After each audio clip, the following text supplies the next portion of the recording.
کربلا اور سید الشہداء علیہ الصلاۃ والسلام کے قیام مقدس کو سمجھنے کے لیے جو اسلوب طریقہ درست ہے اور اللہ نے توفیق دی اور ہم نے آغاز کیا ہے اور آپ عزیزوں کو عرصے سے پیش کر رہے ہیں کہ قیام امام حسین علیہ السلام بزبان امام حسین، کربلا امام حسین کی زبان مبارک سے سنیں۔ باقیوں سے ہم نے سن لیا ہے اور کافی سن لیا ہے، ذاکروں سے سن لیا، ذاکروں کی کربلا سب کو معلوم ہے، خطیبوں کی کربلا سب کو معلوم ہے، پیشہ وروں کی بیان کی گئی کربلا ہم سب کو معلوم ہے، مورخین کی کربلا سب کو معلوم ہے، حکمرانوں کی بیان کردہ کربلا سب کو معلوم ہے، سیاستدانوں کی بیان کردہ کربلا سب کو معلوم ہے، تاجروں کی بیان کردہ کربلا ہم سب کو معلوم ہے۔ اب ہم دیکھیں امام حسین علیہ الصلاۃ والسلام سے پوچھیں کربلا کیا ہے، قیام امام حسین کیا ہے، فلسفہ کربلا کیا ہے، مقصد امام حسین علیہ الصلاۃ والسلام کیا ہے، اور اس کے لیے منبع، مستند منبع ہمارے پاس موجود ہے جس کے اندر ذرا شک و شبہ موجود نہیں ہے، اس کے اندر کوئی تحریف شدہ بات نہیں ہے۔ شہید مطہری رحمۃ اللہ علیہ نے جو بہت ہی دلیر، شجاع، بہادر علماء میں سے ہیں، عالم کی بہادری بندوق اٹھانے سے نہیں ثابت ہوتی، قلم اٹھانے سے ثابت ہوتی ہے۔ عالم کی شجاعت جب وہ لب کھولتا ہے، گفتگو کرتا ہے، وہاں سے معلوم ہوتی ہے۔ اگر مصلحتی گفتگو کرے دلیر نہیں ہے، اگر کتمان کرے دلیر نہیں ہے، اگر تحریف کرے، حقائق کو توڑ مروڑ کر پیش کرے دلیر نہیں ہے، اگر عوام پسند باتیں کرے، لوگوں کو خوش کرنے کے لیے باتیں کرے، یہ عالم دلیر نہیں ہے، یہ یا مفاد پرست ہے یا بزدل انسان ہے۔ شہید مطہری خدا پرست انسان ہے اور شہید مطہری دلیر، شجاع انسان ہے، اور یہ شجاعت جس طرح امام خمینی فرماتے ہیں کہ میں نے دلیری کربلا سے لی ہے، امام حسین سے لی ہے، شہید مطہری نے بھی یہ دلیری کربلا سے لی ہے، سید الشہداء سے لی ہے۔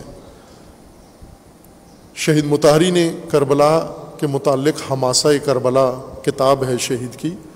متعدد مجالس کا مجموعہ ہے، 3 جلد میں چھپی ہوئی ہے یہ کتاب، ترجمہ بھی ہے اس کا، اصل متن فارسی میں ہے، اگر فارسی پڑھ سکتے ہیں تو زیادہ بہتر ہے، چونکہ مترجم ڈنڈی مارتے ہیں، عموماً صحیح ترجمہ نہیں کرتے۔ شہید مطہری نے اس کتاب کے اندر ایک جلد مختص کی ہے تحریفات عاشورہ پر، کہ عاشورہ کے اندر تحریف ہوئی ہے، جس طرح قرآن میں اللہ تعالیٰ نے یہود کے بارے میں فرمایا ہے اور نصارہ کے بارے میں فرمایا ہے کہ انہوں نے اپنی آسمانی کتابوں کے اندر تحریف کی ہے، رد و بدل کیا ہے، الٹ پھیر کیا ہے، بات کچھ تھی بنا کچھ دی ہے۔ شہید مطہری فرماتے ہیں تورات اور انجیل سے زیادہ تحریف عاشورہ میں ہوئی ہے، کربلا میں ہوئی ہے۔ جو کچھ آپ کو سنایا جاتا ہے ممبروں سے، وہ واقعیت سے بہت دور بات سنائی جاتی ہے۔ اصل واقعیت اگر سننا چاہتے ہیں تو وہ خود امام حسین علیہ الصلاۃ والسلام سے سنیں، نہ وہ ذاکر جو پڑھا لکھا ہی نہیں ہے، کتاب نہیں پڑھ سکتا، تاریخ نہیں پڑھتا، روایت نہیں پڑھ سکتا، آیت نہیں پڑھ سکتا، سنتا ہے دوسروں سے اور خود مضمون گھڑتا ہے اور لوگوں کو سنا دیتا ہے، اور لوگ اعتماد کرتے ہوئے سمجھتے ہیں کہ یہ کربلا بیان کر رہا ہے۔ ایک تو خود پڑھیں، آپ ضرور کتاب سے سروکار رکھیں، کتاب کو بنیاد قرار دیں۔ جس طرح آپ نے تعلیم حاصل کی ہے، کالج یونیورسٹی میں تعلیم حاصل کی ہے، ذاکروں سے نہیں کی، یہ مجھے تعجب ہوتا ہے جوانوں پر اور مومنین پر۔ جب آپ فزکس پڑھتے ہو ذاکروں سے نہیں سنتے ہو، کیمسٹری ذاکروں سے نہیں سنتے ہو، اکنامکس ذاکروں کے پاس نہیں پڑھتے ہو اور آئی ٹی اور کمپیوٹر سائنس ذاکروں سے نہیں سنتے ہو تو دین کیوں اتنا سستا سمجھ لیا ہے آپ کو؟ اگر ان کو مستند سمجھتے ہو تو یہ علوم ان سے حاصل کرو، چھوڑو یونیورسٹیاں، چھوڑو، اپنے بچوں کو نکالو کالجوں سے، اسکولوں سے، اور ذاکروں کے بھیج دو کہ یہ ان کو مجالس سنائیں کیمسٹری، فزکس، ریاضی پر۔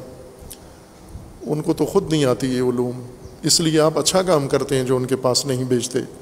اسکولوں میں بھیجتے ہیں، کالجوں میں بھیجتے ہیں، یونیورسٹیوں میں بھیجتے ہیں، مستند معلمین کے پاس بھیجتے ہیں، اور اسی لیے کچھ سمجھ بھی آ جاتی ہے آپ کو۔ دین کیوں سمجھ میں نہیں آتا کہ دین غلط اکیڈمی میں، غلط پروفیسر کے پاس جا بیٹھتے ہیں، اپنے بچوں کو بھی بڑھا دیتے ہیں، جس نے دین کو اتنا ہی دین سے نا واقف ہے جتنا کیمسٹری سے نا واقف ہے، جتنا فزکس سے نا واقف ہے، اور اس علم میں آپ اس پر اعتماد نہیں کرتے، اللہ کے بتائے ہوئے دین میں اس پہ کیوں اعتماد کرتے ہو جس نے ایک دن خود اپنی زندگی کا دین سمجھنے میں صرف نہیں کیا؟ اس لیے وہ تحریف شدہ حقیقت جب ہمارے ذہن میں آتی ہے نکلتی نہیں ہے۔ یہود کے ذہن میں تحریف شدہ دین تھا، رسول اللہ نے ان کو حقیقی دین بتایا، وہ سننے کے لیے تیار نہیں تھے۔ تعجب بھی تھا رسول اللہ کو کہ یہ تو دیندار ہیں، پہلے سے آسمانی کتابوں کو جانتے ہیں، انبیاء کے تعلیمات سے واقف ہیں، پھر کیوں میری بات نہیں سنتے؟ قرآن نے فرمایا ہے تحریف کی وجہ سے، ان کے ذہن میں جو کتاب ہے وہ تحریف شدہ کتاب ہے۔ امام حسین علیہ السلام سے ہم کربلا سنیں، نہج البلاغہ سے دین سمجھیں، قرآن سے اسلام سمجھیں۔ آپ یہ آپ کے مستند منابع ہیں۔ امام حسین علیہ السلام کے خطبات خود پڑھیں، نہج البلاغہ کے خطبات ترجمہ شدہ آپ کے گھروں میں ہیں، خود پڑھیں، قرآن ترجموں کے ساتھ آپ کے گھروں میں موجود ہے، خود پڑھیں، آپ سمجھ میں آتا ہے۔ قرآن بھی اللہ نے لوگوں کے لیے اتارا ہے، نہج البلاغہ بھی لوگوں کے سامنے بیان کیے گئے خطبے ہیں، پروفیسروں کے سامنے نہیں ہوئے، عام لوگوں کے، عربوں کے سامنے خطبے تھے۔ اور سید الشہداء علیہ السلام نے یہ خطبے قیام کربلا کے دوران مختلف وقفوں کے ساتھ اور مواقف کے اوپر عام لوگوں کے سمجھنے کے لیے بیان فرمائے ہیں۔